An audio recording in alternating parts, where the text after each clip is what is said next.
the flag of the United States of America and to the republic for which it stands, one nation, under God, indivisible, with liberty and justice for all. Okay, our first agenda item, it looks like we have several minutes to be approved. January 26th, January 27th, February 9th, and February 28th, all 2022. Did anybody have any questions or comments on any of this minutes? No. Can I have a motion to approve? And I think it's okay with everyone to do them all under one motion. Motion to approve January 26th, 27th, February 9th, February 28th, all in 2022 minutes. Second. All in favor? Aye. Motion carries. Next on our agenda is public comment. The comments from the public section of the meeting is an opportunity for members of the community to address issues of concern about policy, budget, or administrative matters, or share ideas about how we can work together to improve the Duxbury Public Schools. We value your input and respect divergent views. Willingly ask that you limit your remarks to 3 minutes and refrain from airing grievances with individual members of the school committee. Is there anybody here who'd like to address the committee? No? Okay. And I did just check my email about 5 minutes ago, and there was nothing in the email either. So I think we can move on. Next section of our agenda is reports for the school committee. Yes, thank you. I wanted to start by recognizing Julia and Shannon. I just wanted to, on behalf of our administrative team and the Duxbury staff, all of us would like to thank Shannon Mosa and Julia Adams for their dedicated service to Duxbury schools from 2016 to 2022. Is that correct? 6 very eventful years in our world and in public education. During the time that you both served on the school committee, we developed a new strategic plan that we saw to completion. You transitioned us into pandemic remote learning, and then we had a very busy summer where we were preparing for our hybrid learning plan. We made it through a whole year together of contact tracing, masks, vaccine conversations, more contact tracing, and beyond. You also served our district through several challenging budgets and during a couple of crisis situations that were extremely difficult for our community. Both of you have always remained poised, calm, and level-headed, and I can't imagine what we would have done without your leadership during this really challenging time. So thank you both very much. We're going to miss you a lot. And we do have gifts for you over there, but we'll get those to you at the end of the meeting. So thank you. I also wanted to provide an update to our new superintendent student advisory cabinet. Jake, Michael, and I met to plan for this new cabinet, and the students shared information with the students at DMS and DHS over the announcements. We also shared information about applying for the student advisory cabinet over email and in the principal newsletters. The application process closes on Friday, March 11th, and we have over 90 applications so far. And I am so heartbroken to try to narrow down who's going to be on the cabinet because they're really incredible. Just reading about our students' experiences and why they think they would be a good candidate to serve on the committee. So everyone that applied, I will find a way to get their voice heard. Not everyone will be able to serve on the cabinet, but I'm really pleased with the number of students that wanted to get involved with that. And just an update for the committee. As you know, last Friday was Katie Blake, our school business administrator's last day. And so this week we've transitioned to TMS Solution to provide a full range of business management solutions to schools, other nonprofits, and businesses. We have conducted interviews with several candidates for our school business managers over February vacation, and we have a finalist that we've identified. So we're working on reference checks and moving forward with that process. So we do have our annual town meeting coming up this Saturday, and Katie Blake will be joining us at the town meeting, and we hope to have lots of community support. We have our budget being voted on and some really important capital projects, including the turf replacement project that are being voted on. So we hope that the town meeting, which is being held at Duxbury High School and not in the Performing Arts Center, it is in the same locations we've had it for the past several years. So it'll be in the gym with overflow in the other gym and cafeteria. So I think special town meeting begins at 8 and the annual town meeting begins at 9. Thank you. Good evening.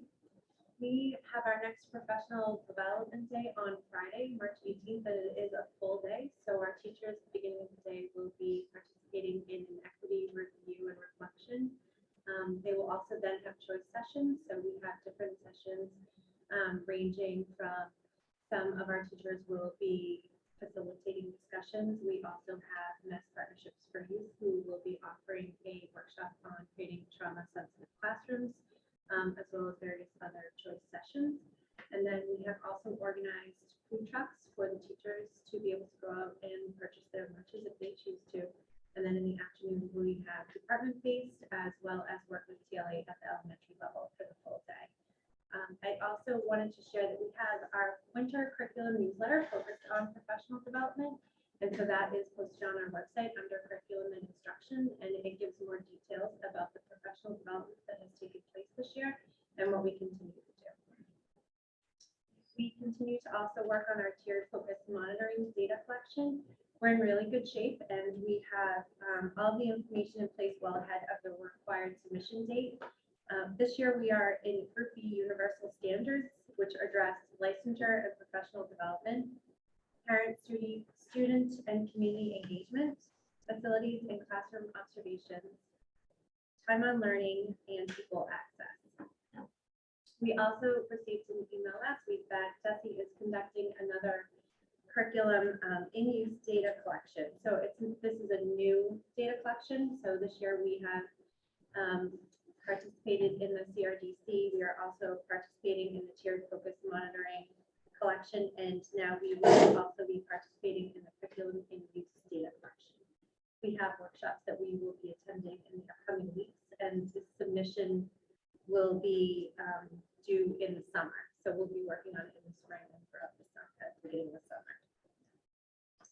Our next parent workshop will be held on Tuesday via Zoom, and that will be Pat Davis will be presenting on managing behavior and collaborative problem solving with children. So this is again 7 o'clock on Tuesday. We'll include more information in our weekly emails. And then for recognitions this week, we are recognizing Bryn Fleckington, Chris Cockerfelt, Kim Bensfield, and Cameron Hawk for their work going above and beyond. Thank you. Thank you. And thank you for the increased transparency around professional development. I think that's something that we've been looking for years. So I really greatly appreciate that. You're welcome.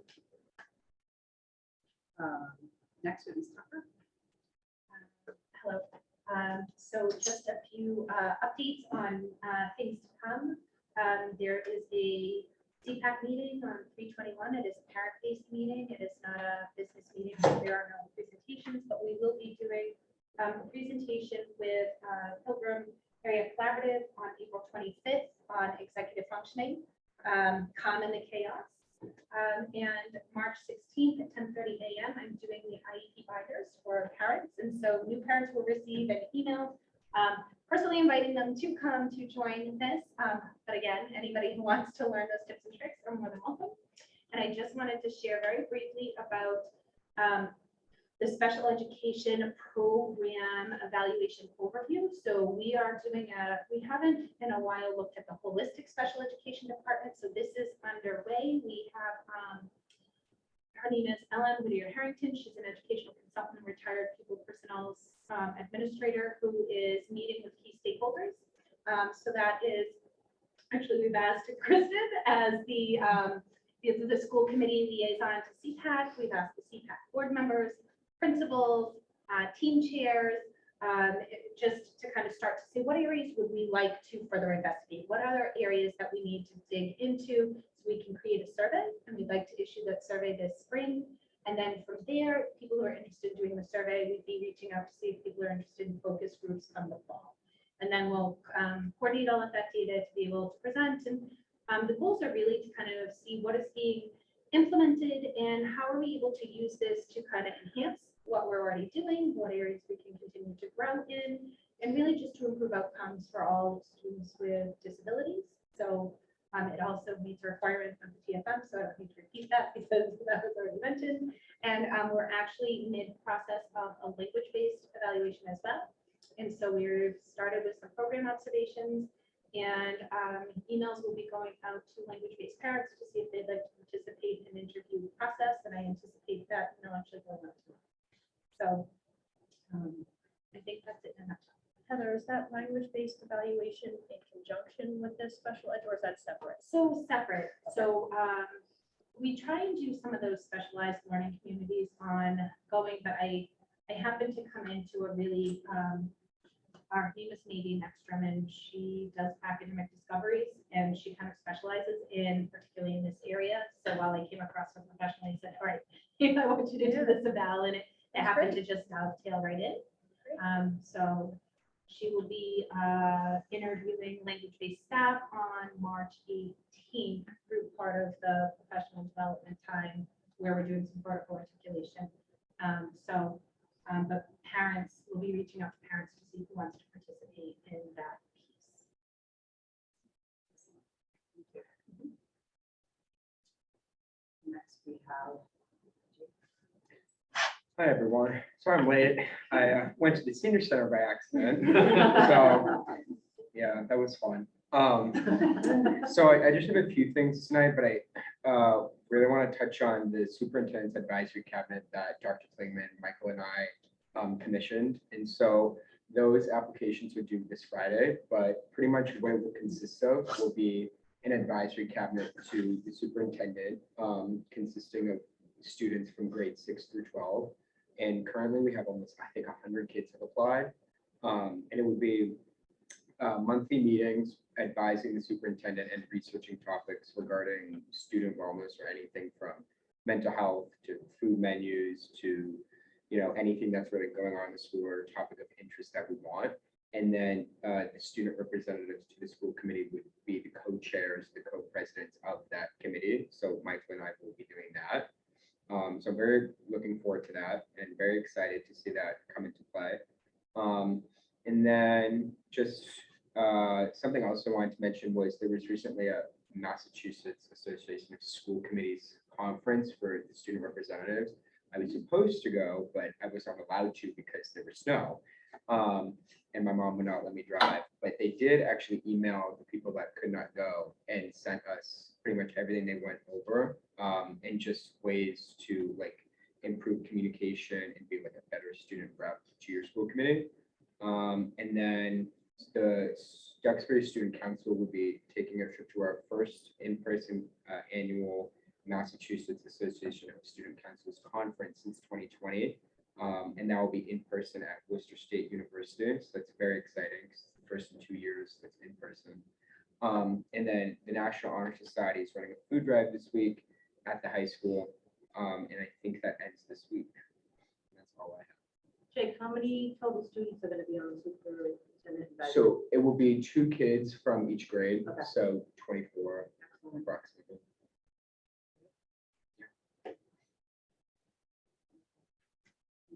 Yep. Chair, I just have a couple of quick items. I just want to make a correction from the last meeting. I had made a statement that the election was not contested. There are 3 candidates for 2 positions, so I just wanted to clarify that for the record. And I'm glad you mentioned the town meeting location because I had it in my head that it was in the PAC. So it's at the gym, and I also highly recommend that all of us attend to the extent we can because showing the support for our budget is an extremely important part of our goal. And I want to thank DEF for their efforts to support the schools. They recently had their Answer the Call campaign the last 2 days, so thank them for that. And then since it's my last meeting as a member, I just wanted to thank the teachers, staff, central office, administrators, superintendent, assistant superintendent, everybody who puts so much effort into supporting the school committee and running these meetings. It's a huge lift for everybody who's involved. And so I just want to say thank you to all of you. And just for context, typically in a private company of this size, they would have 1 to 3 dedicated people doing this type of board of director work.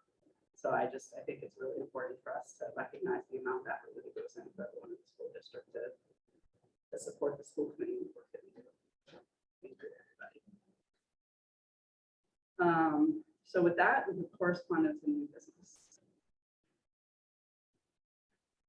I have a couple things. So Mask had sent us an email, I think, about the non-discrimination policy update and adding the language of retaliation. So I kind of had time and was looking through our policy. So I just had a couple policy things. So our policy AC, the harassment policy has retaliation, but AB does not. So in the second paragraph, to file a complaint alleging discrimination or harassment, I was just thinking we should add the word or retaliation. Not a big deal, but I think that was the intent of it, to us. And then policy IJNDD is the Duxbury Public Schools social media policy, and it's guidelines for students and staff. And there's really nothing in there and I've brought this up for years, what's appropriate for staff and student social media relationships. And without getting into too much details, like I know there are staff members following students' private, like Instagrams, and I don't know, that just rubs me the wrong way. So I wanted us to think about, do we want to add some more teeth to that policy? So I'm just kind of throwing it out there. For those of us who are still going to be on, like, I don't know how you. Yeah, IJNDD. It's DPS social media policy. So something for the next agenda or the policy subcommittee. Exactly. However we decide we want to play. So just reflect that in the minutes. About it. Okay.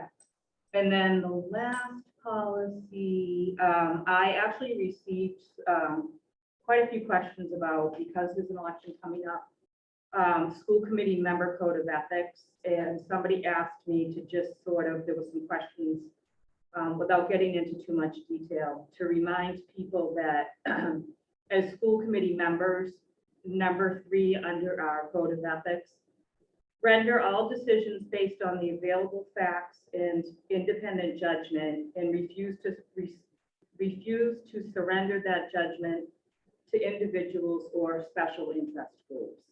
So that's all. I just kind of wanted to just, and maybe that we can kind of go over that if we do when the new members come on. Would you? There were questions about, I'm at, there were questions about special interest groups, oh, okay. whether people were representing special interest groups or not. I think the point is, as a school committee member, we're supposed to represent everybody. Exactly. Perfect. And I think, so I just wanted to throw that out there, because that's what I think is part of orientation, onboarding for new members. Exactly. Committee should probably have a conversation around that. Yes, that makes good sense. Okay, that's, so we can bring it up again. Good new business. Okay, thank you. That's all. Okay, so then we're moving on to discussion items. First one is a school calendar update for 20. Oh, sorry. I just wanted to thank both Yes. Julia and Shannon for your hard work and dedication over 6 years. It is definitely time consuming and time away from the family. And I really appreciate you helping me this first year and answering all the questions and, working through the differences we've had. And I appreciate it. And I wish you the best of luck in whatever your future may hold. And I'm sure I'll be reaching out if I have any other questions. So thank you and good luck. Thank you. I'll still be around for a long time. Not in this role, but in a different one. We'll find you. Yeah. I'll be putting my head up now and then. So I'm done. That's all.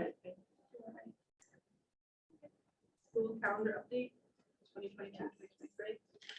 So at our last meeting, we presented the draft of the 2022-23 calendar. We talked about the May early release date, and I just wanted to bring to the committee's attention, as well as to the community, that we did move the May 25th early release date to June 12th on a Monday. So there's that one adjustment to the calendar. Other than that, there were no other changes. A Monday early release. On Monday. You have to flag that with multiple red flags and emails. Yeah, for people more than just me. We'll make sure people know. Okay, so that's that update. Next one is appointment recommendation for the assistant superintendent. Thank you. I just wanted to bring your attention, there is a memo in the school committee folder for this week's meeting. We had, after my appointment as superintendent, we posted the permanent assistant superintendent January 25th, and it was posted until February 11th. We received 14 applications from qualified candidates. And so Mr. Keaty, our HR director, established a screening committee that was made up of Erin Wisahan, the Chandler School principal, Caitlin Sheehan, our district DEI coordinator, Rita Marie Benoit, our Alden School curriculum supervisor, Stephanie Madden, our English teacher from Duxbury Middle School, Elizabeth Burns, who's our manager of curriculum instructions and systems optimization, and Rachel Ezel, who's a Duxbury parent. And so that process went through, and we had 2 finalists that were recommended to move forward that met with Mr. Keaty and with me. I don't even know, I'm losing track of time. Was that last Thursday? It was, yeah. It feels like weeks ago. So we met with the finalists, and the finalists also met with our district administrative team, and they were able to spend time with those candidates. And so it was, we had 2 strong candidates, and Dr. Beth Wilcox emerged as the recommended person from not only the committee of administrators that met with the 2 candidates, but for me. I can't say enough about the work that Beth has done. Since she started with us last July, I've been impressed with her work ethic, leadership skills, commitment to Duxbury, and her ability to actively listen and provide ideas and feedback in a respectful and appropriate manner. Dr. Wilcox has served as a curriculum leader and has continued the momentum of a lot of the initiatives that we started last year, and everything's kind of moved forward flawlessly under her watch. And so I'm just really pleased to offer my recommendation for Dr. Wilcox to serve as our permanent assistant superintendent, so we can shorten some of our nameplates at these meetings. Thank you. Thank you.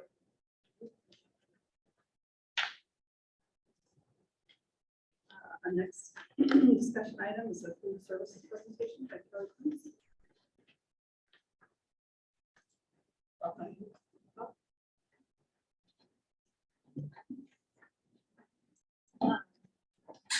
Thank you for having us. My name is Kelly and I'm Prince, and this is Erin Monk, the district manager with Chartwells.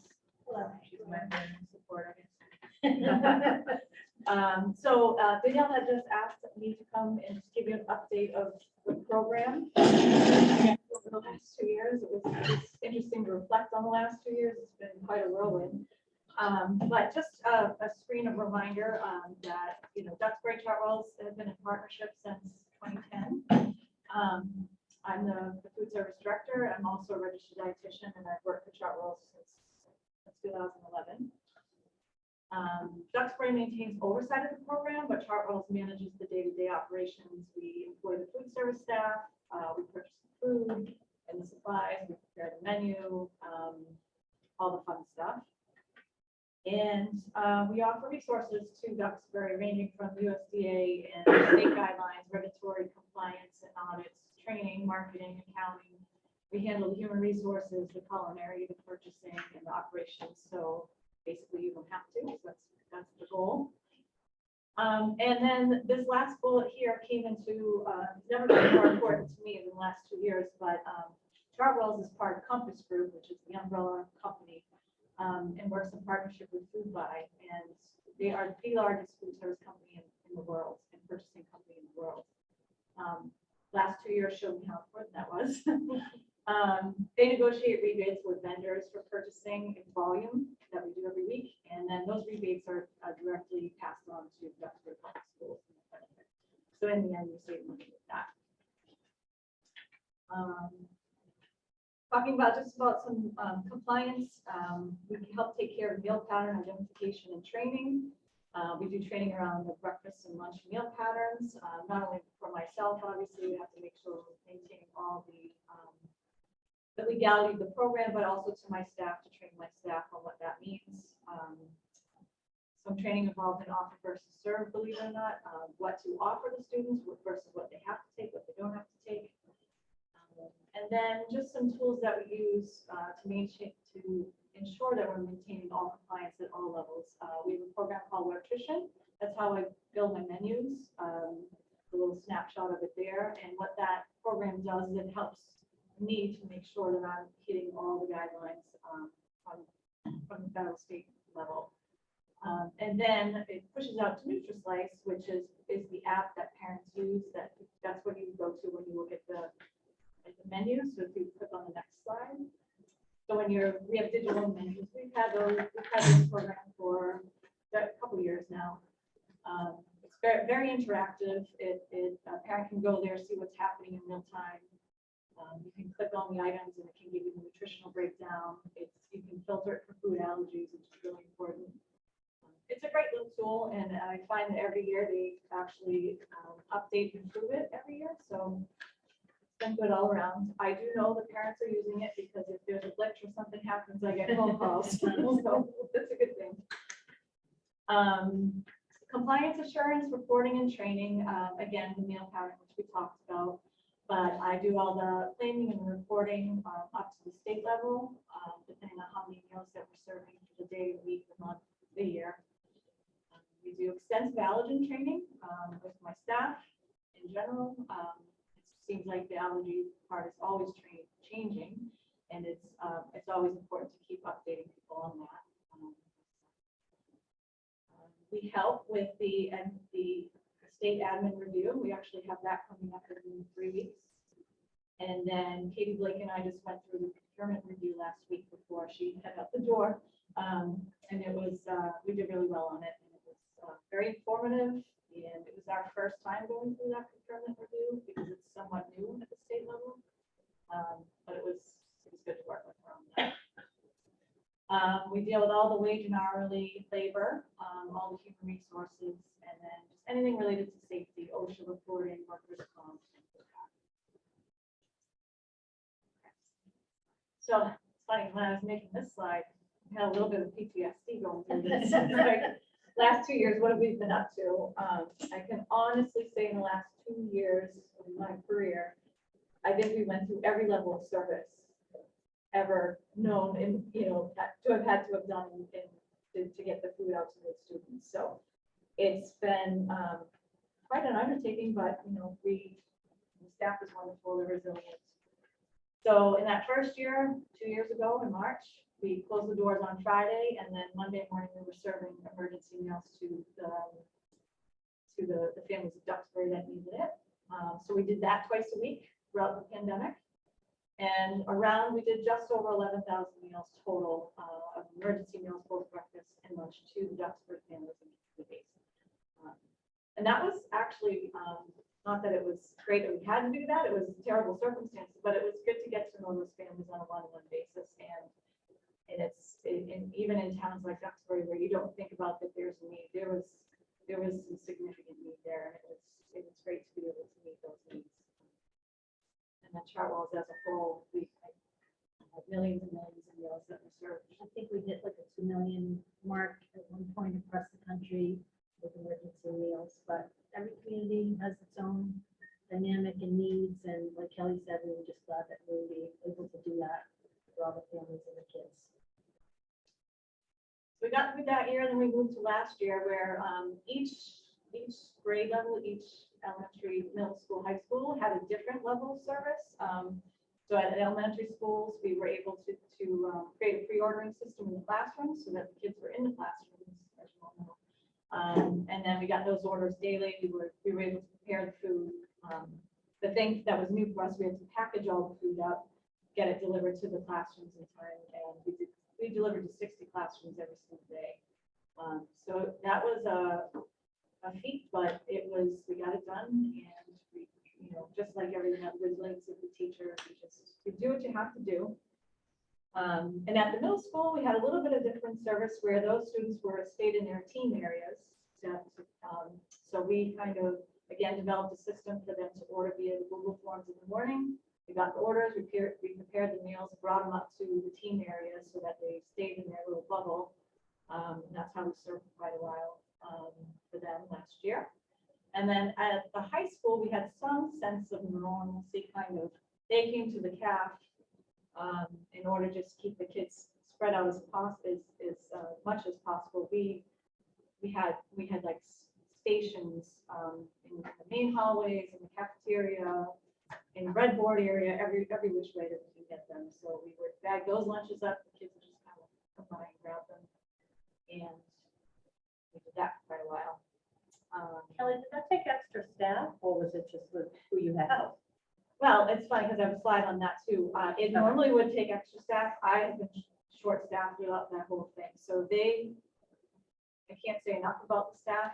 They did it short staffed. If you go to the next slide, that's why I put this in here, not all heroes wear capes. I just took some pictures. I have a core group of people that have been here.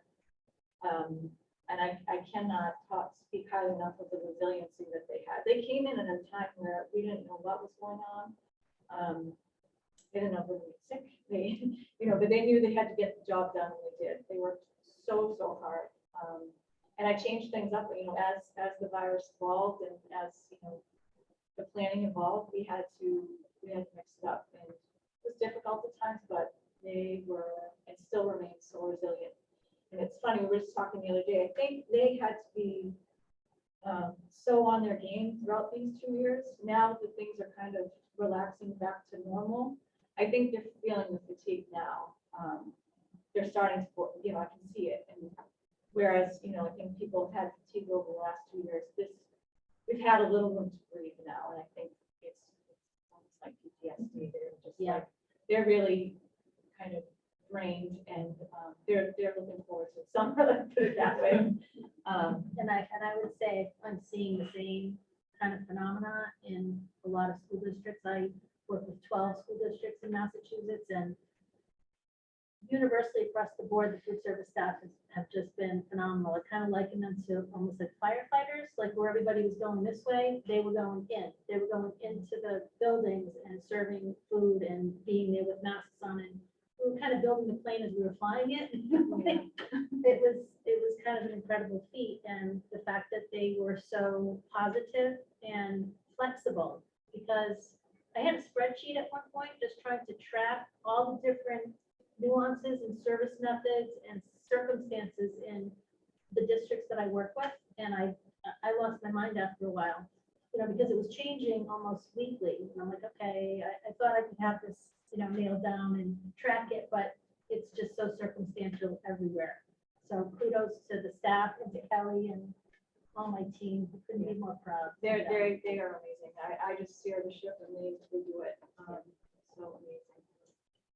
So as we look ahead, we're being very positive, but there are still challenges that we face, in particular with, you've probably heard all over the news, and if you go to a restaurant, they're certainly voicing it, but we've had ongoing supply chain issues and disruptions, just limited product availability, orders arriving or missing certain items. Items were substituted. We got an order today and we got some substitution still. And in a normal world, that's okay, but in a school world, that's not always okay because we're dealing with so many allergies, and so you can't just substitute some things. So that's where the training of the staff really comes into play. We're reading labels like crazy.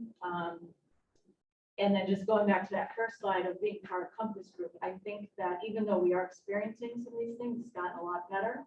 Compass Group was on the forefront of that the entire time. So I feel like we kind of given it some sort, I don't even want to say a We preference, benefited from the strength in numbers, and we had people continue. I was on so many purchasing calls, and because of the size of our company, we had vendors that were more responsive to us than they might have been to a single school district or a smaller group. So, I mean, we put a lot of pressure. I was on a lot of calls where there was a lot of pressure about timing and when we were going to get alerts that there were substitutions and things like that to get the information to folks so they could plan around it. So yeah, it was good to have that muscle at this time, the last couple of years. and it has, I do see like, I don't want to be all gloom and doom here, but we are still dealing with it at times. So sometimes last minute menus have to change. It hasn't happened too often, but I would just like to put that out there. Right now, what we're seeing is our bread company, just again, it's having labor shortages and machines break down. And the biggest piece that I guess we don't think about is the truck driving situation. They can't keep the truck drivers or can't hire enough truck drivers. So we've had some shortages on the certain types of breads that we need. And we do our best to work with them. They're doing their best. We're doing our best. But it is still happening. Increased staff stresses and workload. There's higher program costs associated with all this because again, packaging and inflation, and so on and so forth. And then general, I've had a staff shortage. We're trying to hire. I hired someone today. But over the last 2 years, there were many people that were afraid to step in school. So I'd have the ad out there, but nobody was just even willing to even hear about it or talk about it. But it's getting better. So we're on the other side of it, hopefully.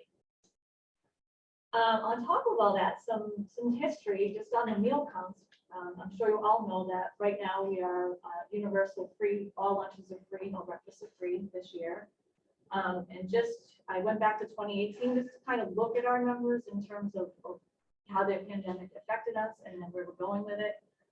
We had back in 2018, 2019, we were definitely building momentum into the program, definitely just working on that participation number.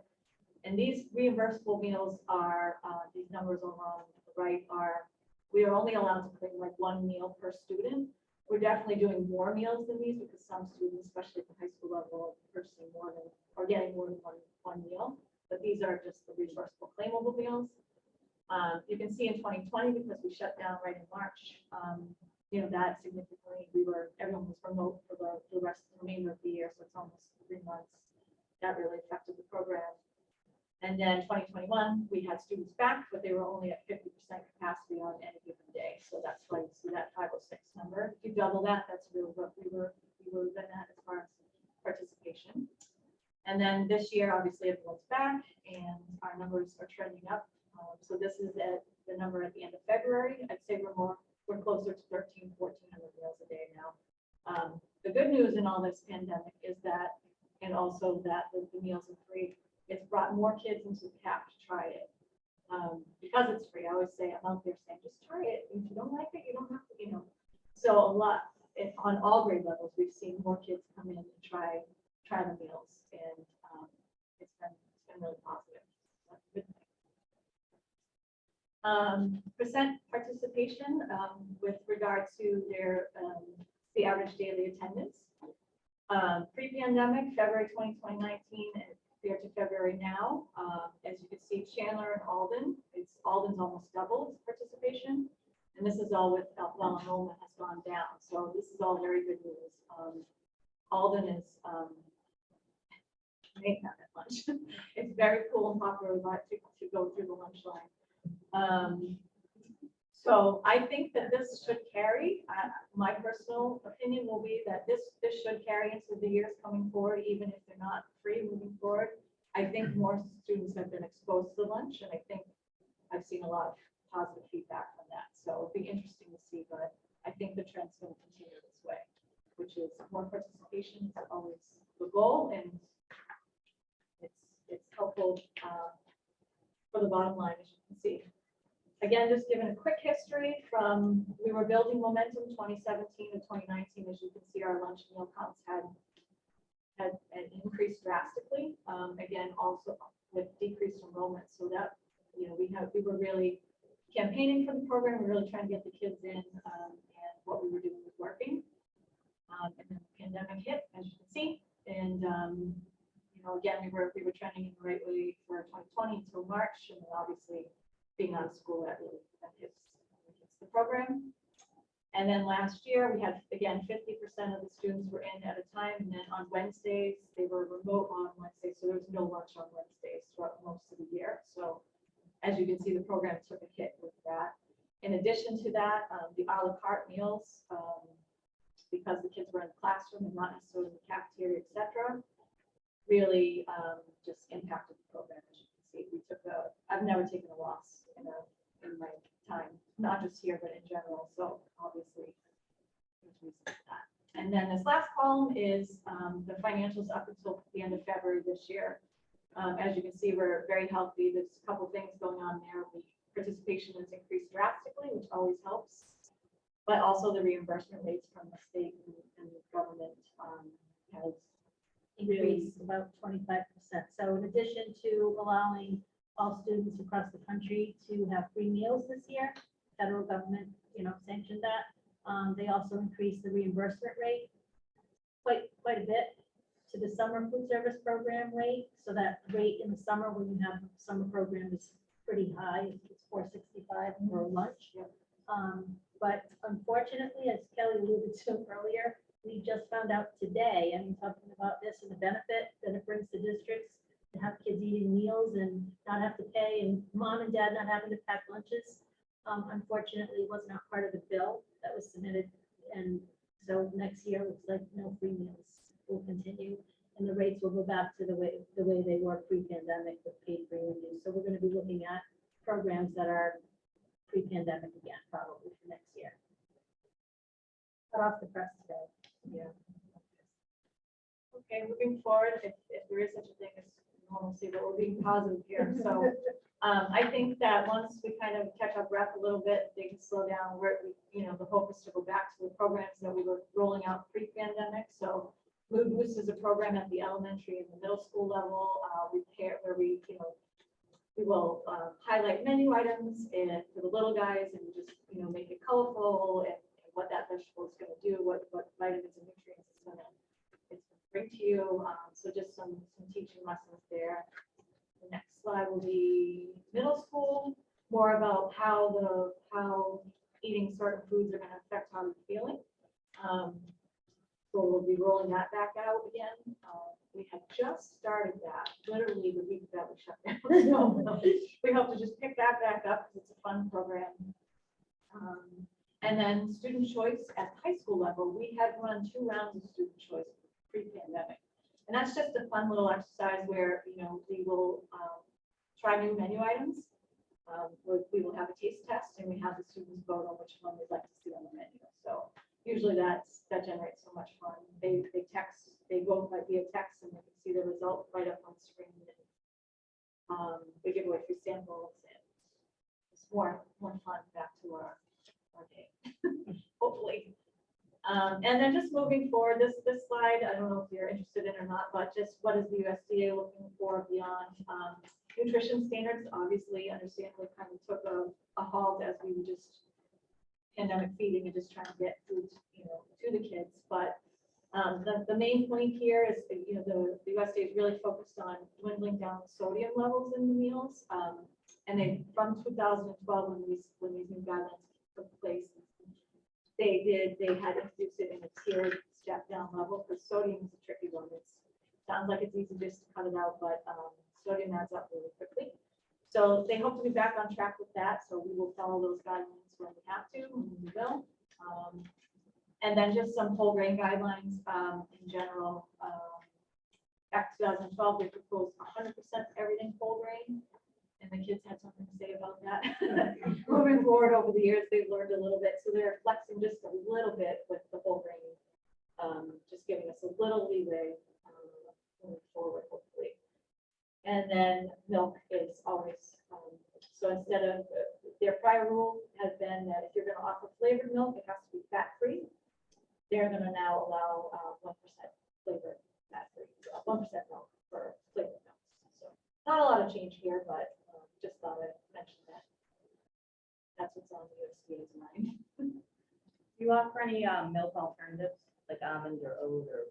Not currently, no. Okay. We do have lactate if there's somebody that has an allergy. That's a good question. Get the milk companies on board. Hasn't been so much of a need for it, or it hasn't been brought to my attention, but we'll rule it out. Well, at the high school level. I Yeah. know a lot of them. Yep. Stop them doing that. That's it. If we have any questions. Questions? Thank you very much. Yes, thank you. It's my good information all over for you guys. Thank you. Thank you both. Good luck, both of you. Yeah. I didn't know he was coming at the last meeting. I'm sorry, for the budget, the number in red, is this what does this represent? Oh, sorry. That's the bottom line. So that number represents what's put back into Duxbury Public Schools. Okay. Yeah. That's why I wasn't sure if we. Yeah. To the That's great. school lunch account, like that's the surplus that goes into the school lunch account annually. Yeah, and with this, like we've purchased new equipment or Oh, we good. fixed the equipment. We've gotten, Katie's not here now, but anything I've ever gone to before, she's been helpful. So that essentially helps the cafeterias and the. It's right back to Duxbury Public Schools. That's great. So, yeah, and it's meant to just enhance the cafeterias, with equipment upgrades, and, yeah, we've been in a really good position, so it's been great. Awesome, thank you. Yeah. Thank you. Next, we have proposal, Mr. Donovan and Ms. Jackson, for overnight field trip, Spain exchange with Lady Arthur Rosalia Madrid. 2022, 2023. Sorry. What did I miss? Hi, how are you? Hi. So Ms. Jackson, she's our lead on this trip, just a middle school teacher, and then Greg Watson from Greg Classroom, which is a tour company, came tonight as well. She's here to answer any questions. You may have. That's done. We've done this before. Yeah, happy to be back after a couple of years of not being able to go on this exchange. It's I'm so happy that we might be able to do it again because it's such a good experience for students to be able to use the skills they learn in the classroom. I do have a question about, given the state of the world these days and stability, what is, if a change needs to be made last minute, how does that work in terms of the contract with the tour company? So just quick introduction. As I was introduced, my name is Greg Watterhausen. I'm actually a former teacher in Hingham Public Schools. I was there for 15 years.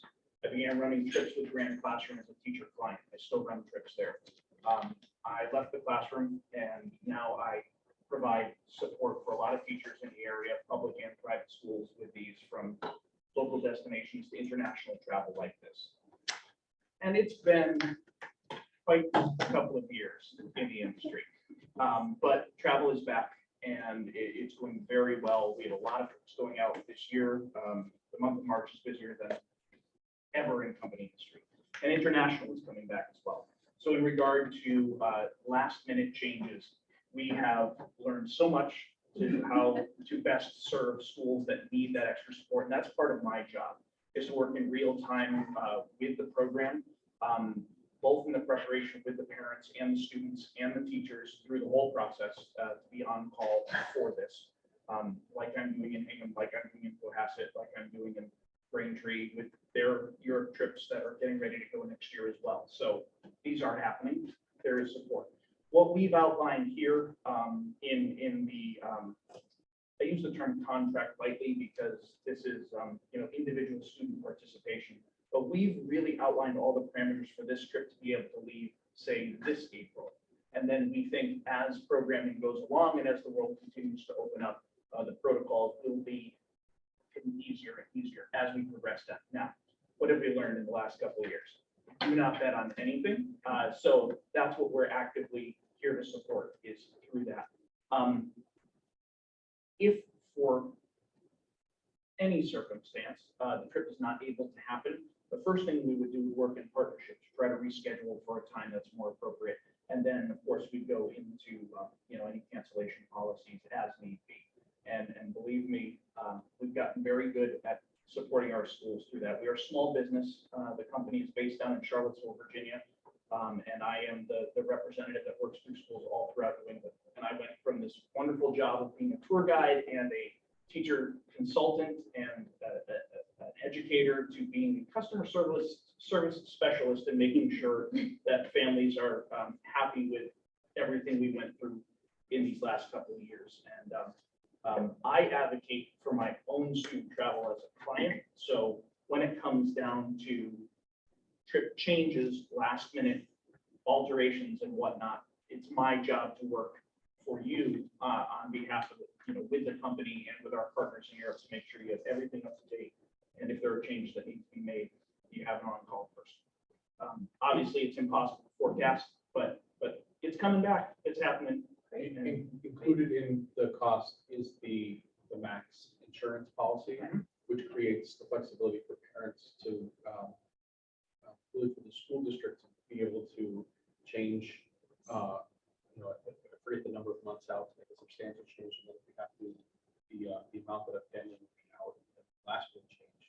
is minimal compared to where we were. Okay, that's great. Thank you. And that number is included in the bottom of that materials. form. Absolutely, and that choice to have that highest level, my job is not to sell insurance to schools. My job is to make sure that everyone's comfortable with the language of those protections. And that protection package that they put into the plan does allow for withdrawal up to 24 hours before travel. And that would be a refund at the cost of that insurance policy and the $99 deposit. And, we would work and be the advocate for the school for any refunds in regard to airline cashback or vouchers that the airline would provide to make sure families are compensated as best they can be. Thank you very much. Absolutely. Anybody else have any questions? Well, only on the amount of students, so it's 10. Is there any deadline already been reached in terms of sign up for it? Or? No, so it will be proposed to the students. I have a group of interested students who already want to go. But we're set the number small this year just due to the circumstances abroad and just coming off of the pandemic. So it's small this year, but with hopes to grow next year. I've taken as many as 18 kids, so hopeful to grow in the future again. And there's we try to be 1-for-1 with the school in Spain as far as schools. So, So they'll send 10 also in September. So it's locked in at 10 essentially. For this year, Yeah. Thank you. Thank you. Thank you very much. happy to be here. Thank you. Next item, Mr. Don, stay at the table, please. Proposal for overnight field trip, music department Disney trip 2023. Any questions on behalf of this department about the trip? It is the very standard trip that's been many times, and unfortunately next last year. So excited to do it. For anyone going in the push at this point is really a time when you should try to lock the parks. There's a shift also in days. We used to let Wednesday to Sunday, and now it's probably to Monday to get better. I think it's great that we're starting to give the kids opportunities, like Danielle said, like for fun and creating these great high school memories. I'm happy to see it. Always hear wonderful things about the trip. So. It's a boot. Great. It's awesome. And then the last one too. Yes, So- yes, so- the senior class gift. I think we have a few of those. Yeah, great. Hi. So, Thanks for joining us. I just wanted to. Thanks for letting me know. I just wanted to use Kevin Johnson as our senior class president because Zara is our treasurer, and they are two of the 40 senior class officers who are really leading the efforts to provide a senior class gift. And so the gift proposal is a new windscreen in the back of the steel bleachers, and then a similar windscreen for the JV grass field, DCF field as well. And then a third one of those, there's like 4 images on that, is one that we're going to try to purchase from the athletic department to fill up that response. So there is another picture on that graphic, and that's what it is. So I know my family's gonna be like so embarrassed I'm asking this, but can you explain a little bit what the windscreen is? Oh, yeah, the banner itself. Okay, it's a banner, It's basically a banner, okay, but with the pictures are, yeah. okay. Yeah. I wasn't sure if it was like the screen and it's been changed. There's or something. currently, if you look at the bleachers, Okay, there's a windscreen there, which is basically a green, almost like a mesh net, which just kind of that's the wind probably through the okay, bleachers, and it's just tattered with age. okay, Probably like 6 or 7 or more years old. I don't even remember the last time it was replaced. So the big images at the bottom of that proposal will replace that entire thing under the press box, oh, that was nice, right by the concession stand. thank you. We had the idea. It was I know, it's a great idea. Who thought of it? We were originally thinking personally, I think our class is very school spirited. Definitely see it throughout like the athletic events and just everyone showing up to everything. So we originally thought about putting in bleachers in the student section. Then we were like, what else can we do? And then we thought of the ones that, the little tiny banners, the dragons that hang around the lights. And then we heard that those come down rather easy if there's any wind. So we were like, what else can we do? And we thought, why not just put some new banners up over there? Because there's one currently on the turf fields that's just there. And we're like, why not give the JV field some love? And we're like, why not say welcome to Duxbury, home of the dragons as well? So that's where we came up with that idea. Yeah. I'm sure the JV teams will appreciate that, a little spirit to their games. That's awesome. Also perfect timing with our turf replacement I know. project, so That's what we hopefully thought. that passes the town meeting and we'll have a very nice new environment there. Yep. Excellent. Thank you so much. Great. Thank you. Thank you. Thanks for being here. Thanks for having us. Thank you. Thank you. Okay, we have one more discussion before we go on to our public comment action items, school choice hearing. So I'll just read the memo that was shared in your school committee folders. So school committees by law each year are required to make a decision about school choice. And I believe they need to meet to make that decision prior to June 1st of each year. If schools that opt into school choice would allow parents that reside outside of Duxbury to be able to attend school in Duxbury. So currently we only allow Duxbury students who reside in Duxbury to be able to attend Duxbury schools. So as I said, the committee must take a vote each year to exempt the district from school choice, or it automatically becomes a school choice community. So it's important that you have this on your yearly agenda. Historically, Duxbury has voted to exempt the district from school choice, citing that it has no space available for additional students. And I do recommend that we continue to not participate in school choice. Our class size as it stands right now is at an appropriate level, but we've been working really hard, especially at the middle school, to make the class sizes more manageable as we had some larger classes work their way through the system. You're only reimbursed, I think, a max of $5,000 per student for school choice. And I think if we were in a position where we were looking for additional revenue and had really small declining enrollment, it might be something to consider, but where we currently are with our enrollment and current class size, I don't think it would be a smart choice for us to participate in school choice at this point. So it's $5,000 a student. Yeah. So if Marshfield, if we did it in Marshfield, wanted to send someone here, Marshfield spend $5,000. Right. Does this affect Duxbury residents from sending their child elsewhere? Like, can you only participate if, can a parent only participate if the school is school choice also? Does that make sense? No, if Marshfield has school choice to me. Yeah, You can so you send someone there, It's not it's not reciprocal. Yeah. Okay. Any other questions? Okay, so our next agenda item is public comments again. And do we have anybody for public comments? I don't think you made a statement. No. Good. Well, is that okay? We're gonna go ahead and skip the statements since there's nobody here. And there was, I checked on email, there's no email either.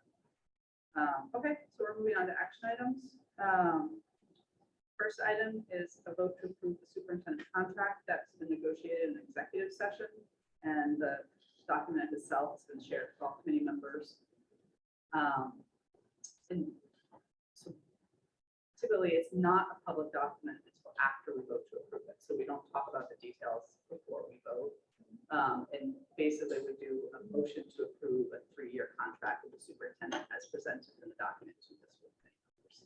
So that's the motion. In terms of voting. So.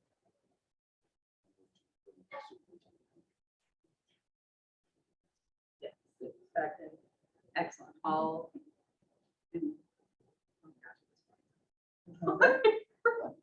I know, I was gonna say aye. I was waiting for the aye. All in favor? Aye. Congratulations.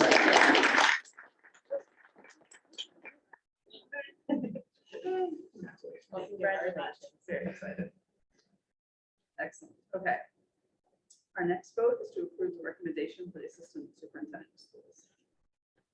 I move we vote to approve the recommendation for the assistant superintendent at the office.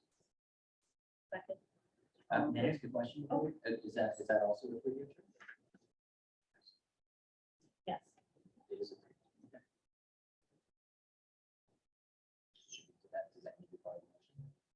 so we're just approving. Not the actual contract. All in favor? Aye.